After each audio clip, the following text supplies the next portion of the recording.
Hey superfans, it's Fit Nerd from Superheroes Ultimate, and today we're going to be discussing We Are Venom! Since the big news from Sony Pictures that they will be releasing a Venom film, a solo Venom film, there's been a lot of mixed feelings amongst fans, especially since we all know what happened to Venom in Spider-Man 3. This has been a character that has not been completely utilized the way it should have been, and it has left a bad taste in all of the fans' mouths. So let's talk about the latest news and everything that you need to know about the Venom film that is coming out in 2018. Starting out with, we know what it's going to be based out of. According to director Ruben Fleischer, it has been announced that he is going to be basing the movie off of the Lethal Protector, the Venom solo series, the very first solo series, and Planet of the Symbiotes. We want to be as true as possible to the comics with our film, but our story is primarily based on the Lethal Protector and the Planet of the Symbiotes books. So what does that mean for all of us, the fans? Now, we all know that comic book movies don't always represent exactly what happened in the comics. They're just going to use sources from it to make it somewhat relatable to us, the fans. So, for those who haven't read The Lethal Protector, it was a solo spin-off from Spider-Man when he was released and he was a villain. And when he is the Lethal Protector, that is exactly what he becomes. He becomes a Lethal Protector, almost like the Punisher. He goes out, he tries to save innocent lives, he tries to become a hero, but he does not do it with the same moral compass that all the other heroes follow. He does kill the bad guys. He will not just let them go or get them arrested. He will go to a villain, like in one of the first scenes in the comic book. He basically goes up, saves this supermodel looking chick, and he just basically chucks in his symbiote into his throat and kills him right in the spot. And then he goes up to the model and pats her in the head and says, "Okay, miss, you know, have a great day." And she pretty much just ends up being just as scared as and terrified when Venom leaves. So this is what we're going to be expecting in the movie as well. To relate to the comics, if they use somewhat resources from the comic book series itself, the series was okay, in my opinion as a fan. I was super excited when it first came out years ago, when they came out with the spin-off of Venom, the Lethal Protector, and he's going to be a hero and an anti-hero. But here's the thing, of course you cannot have a Venom spin-off and not have, of course, who else? Spider-Man. And throughout the comic book itself, Spider-Man is there the whole time in the comic book. It even says it right in the corner, you're going to see guest starring Spider-Man. Why? Because the Venom series, if you want something big, and if you're going to do a spin-off that's related from the Spideyverse itself, then of course you gotta have the main guy, Spider-Man. So that's actually what made everyone read the Venom comic books, is because Spider-Man is there most of the time. Once they started going out into the rest of the series, he doesn't pop up as much or as frequently, but he is there, especially at the beginning. Now, here is where we go into the next part of things. We have more than one symbiote. There have been rumors that there's going to be a Carnage in there. Now, if we go through the IMDb, we can clearly see that one of the characters' name is Scream. We don't have one of the characters named for Carnage, but we do have Scream. Now, in the Lethal Protector, we have 5 symbiotes. They're all seeds of Venom, like Carnage. He is one of the offspring, or one of the seeds, taken from the symbiote itself when it wanted to reproduce, and it created Carnage. Now, in the comic book series, we have someone called, or a foundation, an organization that's called the Life Foundation. And what the Life Foundation did is they worked with some guy called Trice, which is kind of a villain for the Venom series. He basically wants to destroy an underground civilization that's been in San Francisco since 1906. Yeah, it was the 90s, it was a crazy era, and there was crazy clothing, and he had basically like a mullet haircut, whatever. Point being is that he was a hero. He was saving the underground civilization. He was protecting them from some guy Trice that was trying to steal all of the gold that was buried under that civilization from the great earthquake of 1906. That was the storyline.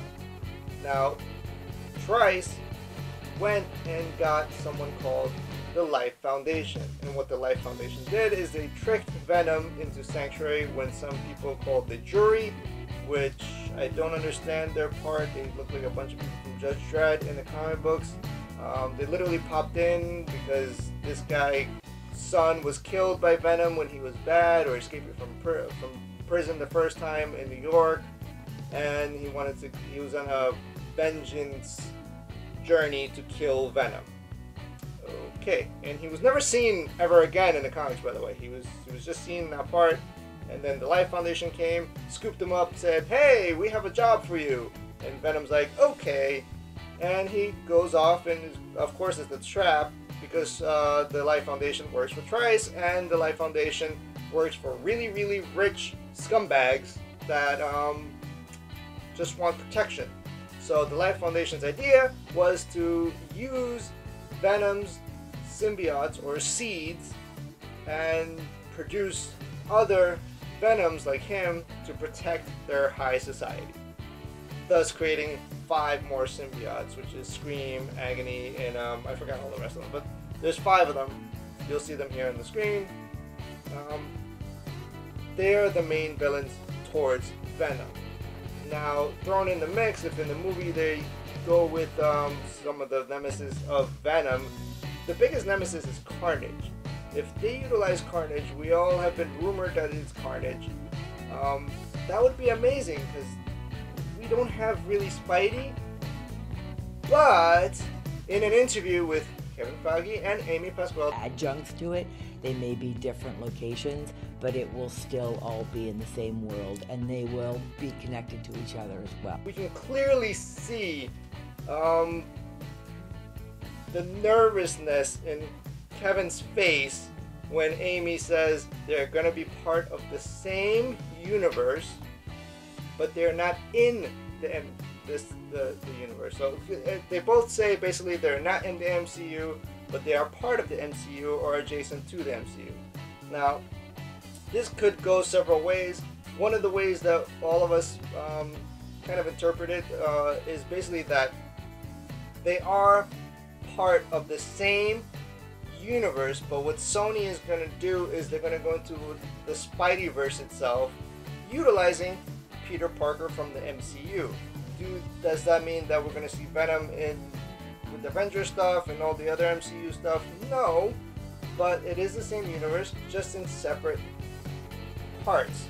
So, and that's basically what they're going for, is that let's say Venom goes on and screws up and the movie just tanks, then of course the MCU is still on its own and it still has Spidey and it still has everything else going for it. But if it does work out, which from the looks of it, it is going to definitely work out. They're going on the right paths, and that Marvel has its influence in this movie.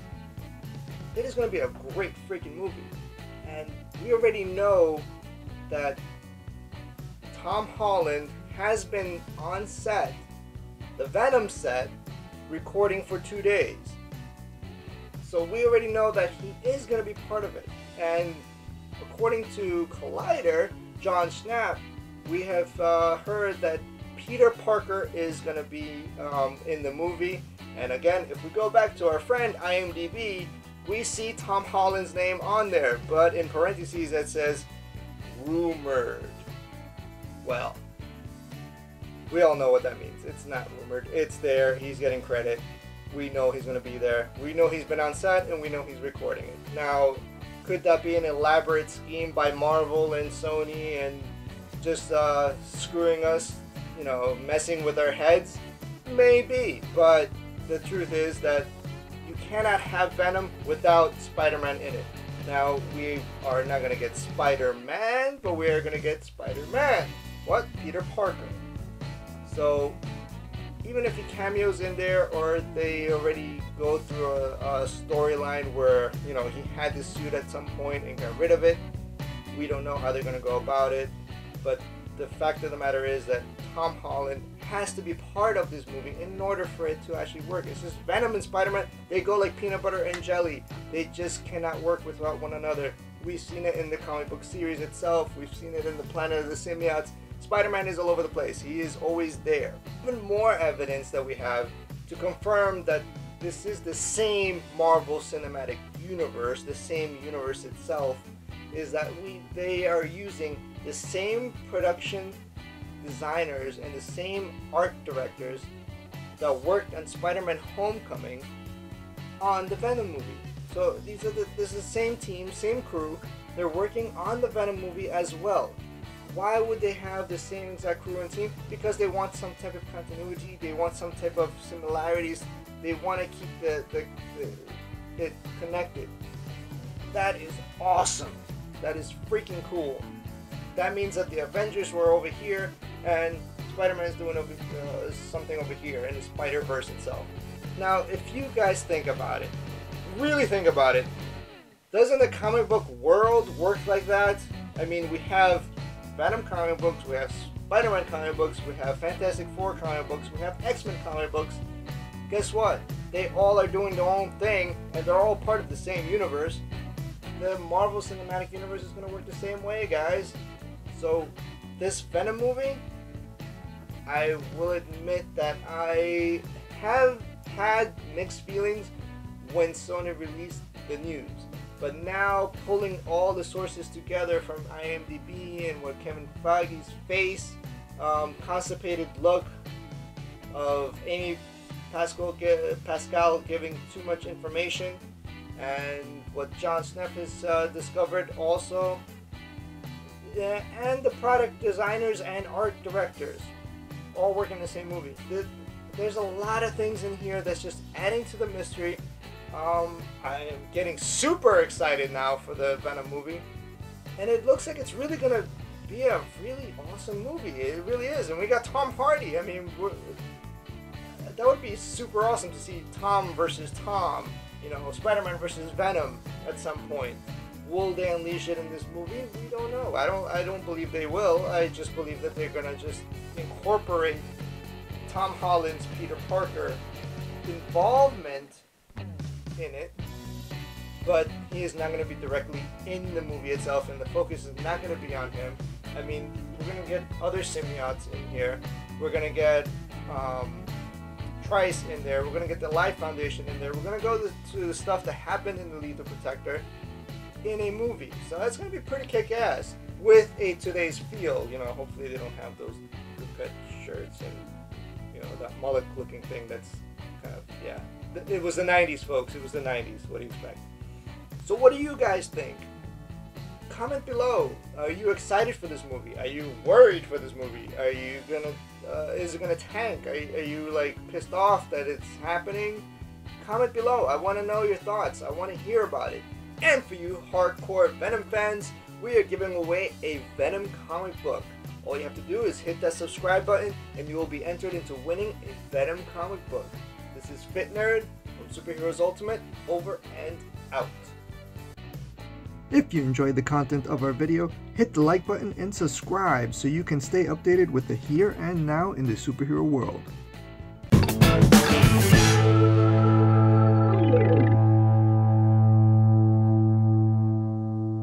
3, 2, 1, a boosh!